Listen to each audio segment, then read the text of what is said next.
కార్తీక పురాణం 27వ అధ్యాయము. దూర్వాసుడు అంబరీషుని ఆశ్రయించుట. మరలా అత్రి మహాముని అగస్త్యునకిట్లా వచించెను.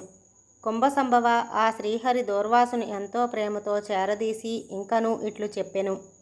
ఓ దూర్వాసముని, నీవు అంబరీషుని శపించిన విధముగా ఆ 10 జన్మలు నాకు సంతోషకరమైనవే. నేను అవతారము ఎత్తుట కష్టముగాదు. నీవు తపస్సాలివి, నీ మాటలకు విలువ ఇవ్వవలెను. కావున అందులకు నేనంగీకరించితిని. బ్రాహ్మణుల మాట తప్పకుండుట నా కర్తవ్యము.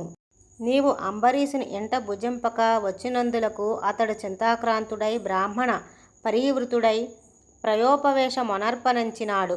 ఆ కారణము వలన విష్ణుచక్రము నిన్ను బాధింపబోనెను. ప్రజారక్షమే రాజధర్మముగావున ప్రజాపీడనముగాదు. ఒక బ్రాహ్మణుడు దుష్టడునైనచో వానిని జ్ఞానులకు బ్రాహ్మణులే శిక్షింపవలెను. ఒక విప్రుడు పాపి అయి మరొక విప్రుడే దండించవలెను. ధనుర్బాణములు ధరించి ముష్కరుణుడై యుద్ధమునకు వచ్చిన బ్రాహ్మణుని తప్ప మరెవ్వరిని ఎప్పుడూ దండించకూడదు. బ్రాహ్మణ యువకుని దండించుట కంటే పాతకము లేదు.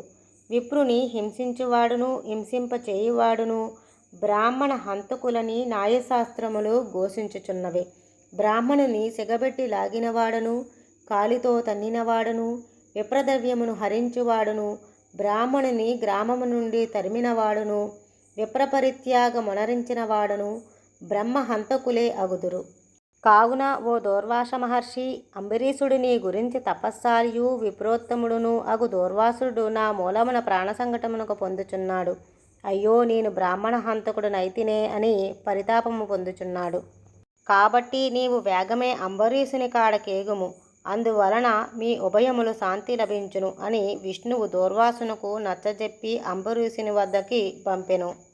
ఇట్లు స్కాంద పురాణ అంతర్గత వశిష్ఠ ప్రోక్త కార్తీక మహత్యమందలి 27వ అధ్యాయము సమాప్తము. సర్వం శ్రీకృష్ణార్పణమస్తు. లోకా సమస్తా సుఖినో భవంతు.